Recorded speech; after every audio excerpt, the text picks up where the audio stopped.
Kitchen in the dark. எல்லோரும் vegetable cutting orientation அதெல்லாம் பார்த்து கற்றுக்கிட்டிங்களா? வெஜிடபிள்ஸ் எல்லாம் ஐடென்டிஃபை பண்ண தெரியுதா?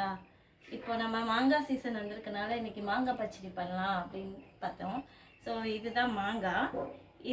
இது வந்து மூக்கு மாங்கான்னு சொல்லுவாங்க. ஸோ இது ஷேப் எப்படி இருக்குன்னா கொஞ்சம் நீளமாக இருக்குது, மேலே ஒரு காம்பு இருக்குது, அது கீழே ஒரு மூக்கு மாதிரி இருக்குது. இதோட தோலை தொட்டு பார்க்கும்போது கொஞ்சம் நல்லா வலுவலுன்னு இருக்குது, கொஞ்சம் ஹார்டாகவும் தெரியுது. இதோட தோல் கொஞ்சம் அந்த மாதிரி சர்ஃபேஸில் இருக்குது. இதை வந்து எப்படி நம்ம பச்சடி பண்ணுறதுன்னு பார்க்கலாம். ஆல்ரெடி நான் வந்து அதுக்கு தேவையான இன்க்ரீடியன்ஸ்லாம் கட் பண்ணி வச்சுட்டேன் இன்றைக்கி. ஸோ அதை வச்சு இப்போ பச்சடி பண்ணலாம். எப்படி பண்ணுறதுன்னு பார்க்கலாமா? வாங்க வீடியோவில் போகலாம். அதுக்கு என்னெல்லாம் தேவை அப்படின்னா, வெங்காயம், கருவேப்பிலை, காஞ்ச மிளகா, ஒரு 5 நம்பர் வச்சுருக்கேன். ஒரே ஒரு வெங்காயம் மீடியம் சைஸில் எடுத்து நல்லா ஸ்லைஸாக, ஆல்ரெடி வெஜிடபிள் கட்டிங்லேயே நான் ஸ்லைஸாக எப்படி கட் பண்ணுறது சொல்லியிருக்கேன். ஸோ அது மாதிரி கட் பண்ணி வச்சுருக்கேன். அதுக்கப்புறம் பார்த்திங்கன்னா மாங்காவை குட்டி குட்டி க்யூப்ஸாக ஒரு 1/4 இன்ச் அளவுக்கு க்யூப்ஸாக கட் பண்ணி ஒரு பவுல் ஃபுல்லாக வச்சுருக்கேன். இது 2 மாங்காய் எடுத்து கட் பண்ணி வச்சுருக்கேன். அதுக்கு தேவையான ஆயில், கடுகு, அப்புறம் பாத்திரம், ஒரு மூடி, அவ்வளோதான். அடுப்பை பற்ற வச்சுக்கலாம். பற்ற வச்சாச்சு. ஸ்லோ தரத்தை மெதுவாக மேலே வச்சுட்டேன். மூடியெல்லாம் எடுத்து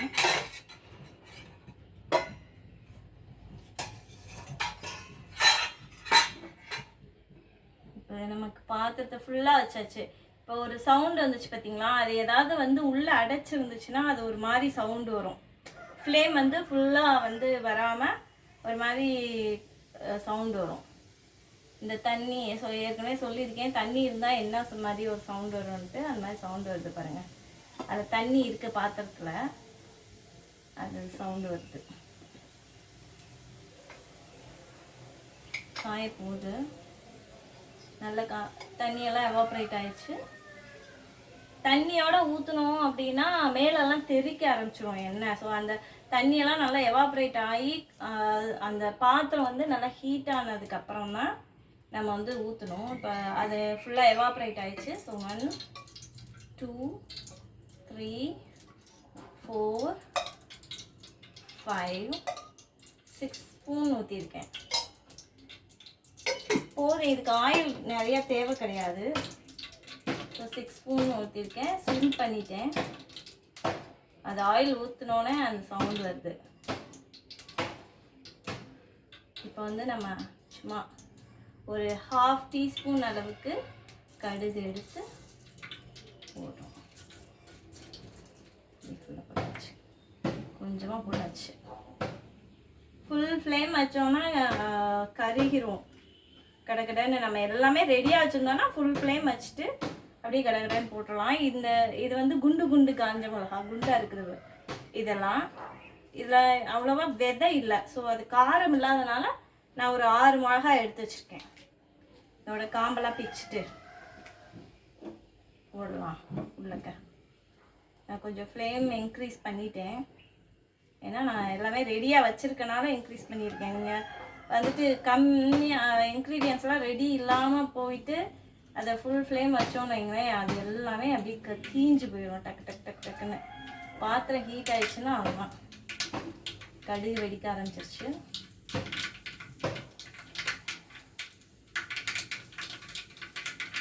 நல்லா சவுண்டு கேட்குதுல. இப்போ நான் மிளகாய் எல்லாம் போட்டேன். அது 2ஆலாம் பிக்கல, அப்படியே ஃபுல்லாக தான் போட்டிருக்கேன். அடுத்து வந்து கருவேப்பிலையை கொஞ்சம் போடுறேன். எப்படி செடிக்குது பாருங்க, நல்லா செடிக்குது.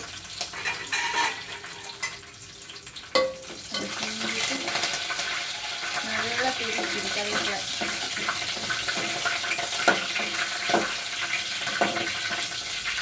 பார்த்து பண்ணாலும் மெதுவாக. இப்போ வெங்காயம் உள்ளே போட்டிருக்கேன் நான். வெங்காயம் போட்டோன்னே என்ன சவுண்டு வருது பாருங்க. கருவேப்பிலைக்கு ஒரு மாதிரி சவுண்ட் வரும், வெங்காயத்துக்கு ஒரு மாதிரி சவுண்ட் வரும். வெங்காயம் போட்டுட்டோம்னா அந்த அவ்வளோ அளவுக்கு சவுண்ட் வராது. போட்டாச்சு. மீடியம் ஃப்ளேம் தான் வச்சுருக்கேன் நான். ஃபுல்லாகவும் வைக்கல, ரொம்ப ஸ்லோவாகவும் வைக்கல. ஓகேவா?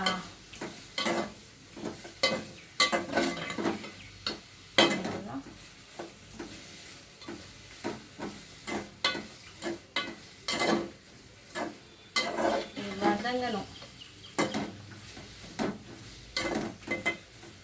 ரொம்ப வதங்கணும்னு அவசியம் கிடையாது.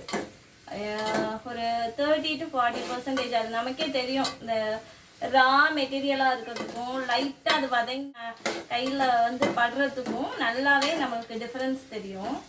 ஸோ ரா மெட்டீரியலாக இருக்கும்போது நம்ம கரண்டி படும்போது என்ன மாதிரி இருக்குது ஃபீலு. அதுக்கப்புறம் அது வதங்கிடுச்சு அப்படிங்கும்போது அது சுருங்க ஆரம்பிக்கும் போது அது வந்து ஒரு மாதிரி சாஃப்டாக தெரியும் நம்ம கரண்டியில் படுறப்போ.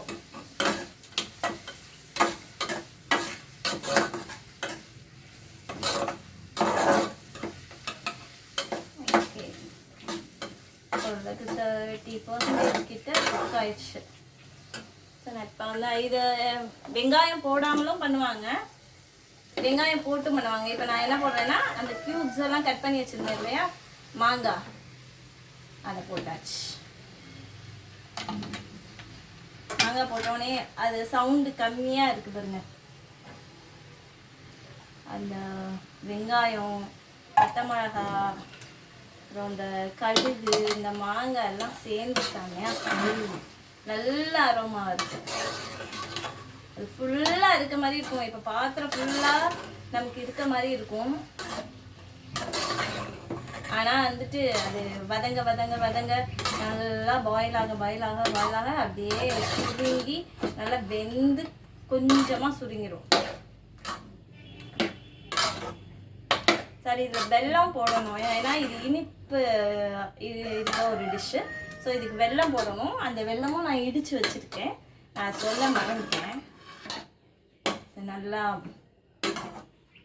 கிண்டியாச்சு, ஃபுல்லாக கிண்டியாச்சு. இது கொஞ்சம் நேரம் நல்லா மேஷியாக வேகணும். வெந்தால் தான் அது நல்லா அல்வா மாதிரி இருக்கும்.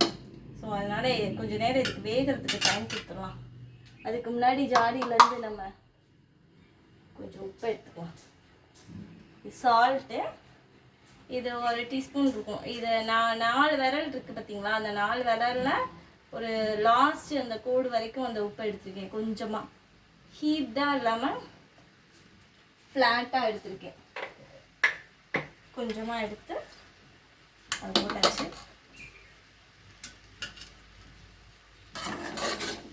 அதை ஒரு மிக்ஸ் பண்ணிட்டு நம்ம எல்லாமே கையில் தான் நம்ம பண்ணுறோம். கையில் தொட்டு பார்த்து அதை டச் பண்ணி பண்ணுறோம். ஸோ கையை ரொம்ப க்ளீனாக வச்சுக்கணும் நம்ம. ஏன்னா தொட்டு பண்ணுறோம் இல்லையா, நம்ம மட்டும் சாப்பிட போகிறதில்ல, குழந்தைங்களுக்கும் கொடுக்குறோம், எல்லாருக்கும் கொடுப்போம். ஸோ ரொம்ப க்ளீனாக கையை வச்சுக்கணும். நெகம் எல்லாத்தையுமே நல்லா க்ளீன் பண்ணி வச்சுக்கணும். நான் எல்லாத்தையும் மிக்ஸ் பண்ணிவிட்டு கொஞ்சமாக ஒரு 1/4 டம்ளர் அளவுக்கு தண்ணி ஊற்றிருக்கேன். போதும், அது நல்லா வேகட்டும். நம்ம வந்து எப்படி வெல்லம் சேர்க்கலாம், இந்த ஸ்டேஜில் வெல்லம் சேர்க்கலான்னு. இப்போ என்ன பண்ணியிருக்கோம்னா, நம்ம எண்ணெய் ஊற்றினோம், கடுகு போட்டோம், காஞ்ச மிளகா போட்டோம், மூடிட்டேன் நான். நம்ம இப்போ வெந்துருச்சான்னு பார்க்கலாம். நல்லா வாசம் வருது, கொதிச்சிருச்சு. இடிக்கி தான் நமக்கு சேஃபு. நல்லா குழஞ்சிச்சு. இப்படி நல்லா குழஞ்சி கரண்டியை வச்சு கிண்டும் போது இப்படியே நல்லா கரண்டியில் அமுக்குனாவே அது வந்து குழன்னு நல்லா அல்வா மாதிரி எழுதிடும். அப்படி திரண்டு அந்த தண்ணி கொஞ்சமாக தானே ஊற்றணும், அதெல்லாம் வந்து நல்லா கெட்டியாகி திரண்டு வந்துருச்சு. நல்லா குழன்னு அல்வா மாதிரி ஆயிடுச்சு. இப்போ வந்து நம்ம இது 2 மாங்காய்க்கு 1/2 kg வெல்லம் நல்லா பொடி பொடியாக நுணுக்கி வச்சுருக்கேன். ஸோ அதை வந்து அப்படியே போடுறேன். அதில் கொஞ்சம் எடுத்தேன், பார்த்துட்டு போடலாம்.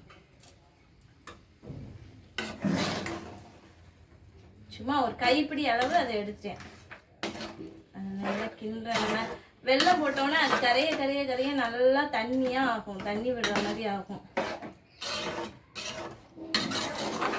இது நல்ல ஸ்வீட்டான டிஷ். இது செஞ்சு வச்சுக்கலாம். நல்லா குழந்தைங்கள்லாம் நல்லா ஹல்வா மாதிரி சப்பாத்தியில் ப்ரெட்டில் இதெல்லாம் நல்லா தடவி வச்சுட்டு சாப்பிடுவாங்க. சாப்பாடுக்கும் நல்லாயிருக்கும். பச்சடி, புளிப்பு, வரப்பு, அப்புறம் உப்பு, இனிப்பு எல்லாமே கலந்துருக்கும்.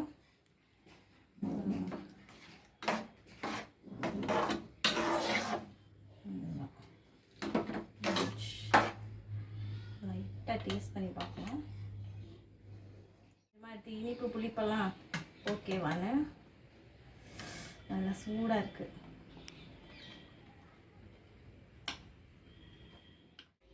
லைட்டாக இனிப்பு தூக்கலாக வேணும்னு நினைக்கிறவங்க இன்னும் கொஞ்சம் போட்டுக்கலாம். என் பசங்களுக்கு கொஞ்சம் தூக்கலாக வேணும், அதனால் இன்னும் கொஞ்சம் ஒரு டேபிள் ஸ்பூன் அளவுக்கு போட்டிருக்கேன். இன்னும் மிச்சம் வெல்லம் இவ்வளோ இருக்குது. நான் அது 2-3 டேபிள் ஸ்பூன் அளவுக்கு இருக்கும், அதை எடுத்தேன். இது 1/2 kg வெல்லம். நல்லா அல்வா மாதிரி இருக்குது பாருங்க. அந்த இதெல்லாம் திரண்டு இந்த எண்ணெயெல்லாம் வந்து நல்லா கிளேசியாக வந்துருச்சு. இதில் மாங்காய் போட்டிருக்கனாலே தெரியாது, நல்லா அல்வா மாதிரி வந்துருச்சு. சூப்பராக இருக்கு. அவ்வளோதான், முடிஞ்சு போச்சு. சப்போஸ் நம்ம இது வெங்காயம்லாம் போடாட்டி நல்லா வெளியிலே கூட ஸ்டோர் பண்ணி நல்லா வச்சுக்கலாம். ஒரு 2-3 டேஸ்க்கு வெங்காயம் போட்டிருக்கனால அதுலேருந்து தண்ணி விடும் இல்லையா, அதனால் ஃப்ரிட்ஜில் வச்சு ஒரு 1 வீக் கிட்ட வச்சுருவாங்க. கைப்படக்கூடாது. நல்லா ஊறுகாய் மாதிரி வச்சு எடுத்தோன்னேங்க. பாருங்க எப்படி இருக்குன்னு. அவ்வளோதான், முடிஞ்சிச்சு. அப்படியே எடுத்து வச்சு சப்பாத்தியோ சாம்பார் சாதமோ இதுவும் எனக்கு தொட்டுட்டு சாப்பிட்டா சூப்பராக இருக்கும். நல்லா பலன்னு வந்துருச்சு பாருங்க. அது நம்ம கரண்டியில் கிண்டும் போதே தெரியும் அது வெந்துருச்சா, அது எந்த கன்சிஸ்டன்சியில் இருக்குது அப்படின்ட்டு. அந்த வெல்லம் போட்டுக்கனால நல்லா அது உருகி அப்படியே நிற்கிது. போதும், அவ்வளோதான். ஆஃப் பண்ணியாச்சு, முடிஞ்சு போச்சு. அவ்வளோதான், முடிஞ்சது. இதை நீங்களும் செஞ்சு ப்ராக்டிஸ் பண்ணி பாருங்கள். டேஸ்ட் எப்படி இருக்குன்னு சொல்லுங்கள். சைட்டட் பீப்புள்ஸ் யாராவது பார்த்தாங்கன்னா கரெக்டான கன்சிஸ்டன்சியில் நான் பண்ணியிருக்கேனான்னு கொஞ்சம் கமெண்ட் பண்ணி சொல்லுங்கள். Tata bye by. நெக்ஸ்ட் வீடியோவில் பார்க்கலாம்.